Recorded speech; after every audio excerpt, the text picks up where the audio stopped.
U.S. Treasury Secretary Scott Bessent cancels attendance at G20 finance ministers' meeting in South Africa.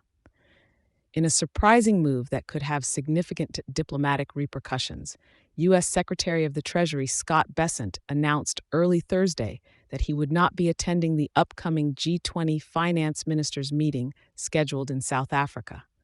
This announcement came just hours after South Africa's Minister of International Relations, Ronald Lamola, confirmed Bessent's participation in the event next week. The G20 meeting, a pivotal event for global financial discussions, was seen as an opportunity for South Africa to strengthen ties with the United States and other G20 nations. However, Bessent's withdrawal, attributed to obligations in Washington, has raised eyebrows and questions about the underlying reasons and timing of such a decision. Interestingly, Bessent's cancellation follows a similar decision by Secretary of State Marco Rubio, who also declined an earlier invitation to South Africa, citing misinformation about South African affairs. This pattern of high-profile absences from U.S. officials could potentially strain the U.S.-South Africa relations, though Bessent assures that discussions with global counterparts continue unabated to advance U.S. President Donald Trump's agenda. It's noteworthy that Bessent's communication did not elaborate on the nature of the so-called obligational demands that necessitated his stay in Washington.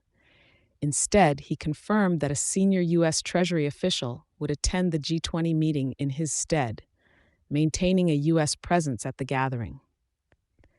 This incident raises a myriad of scenarios with regards to future diplomatic engagements between South Africa and the United States, particularly at a time when global cooperation is crucial for addressing international fiscal challenges. The absence of top U.S. officials could be perceived as a step back in the collaborative progress that the two nations have previously nurtured. The implications for South Africa are also significant. The country's leadership under the African National Congress, ANC, is at a juncture where maintaining good international relations is vital for economic stability and growth. The occurrences could stir a discourse on the geopolitical stance South Africa needs to adopt in response to what some might view as neglect from a key global player. Moreover, the mention in some circles of the Western Cape's historical brief period of independence stirs up an audacious yet highly improbable scenario where regions might seek more autonomous governance models. However, such conjecture needs careful assessment and grounding in the current political and economic realities of South Africa.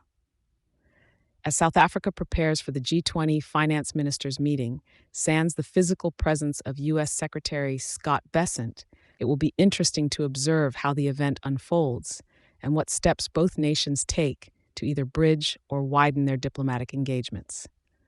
Thank you for choosing Satori News.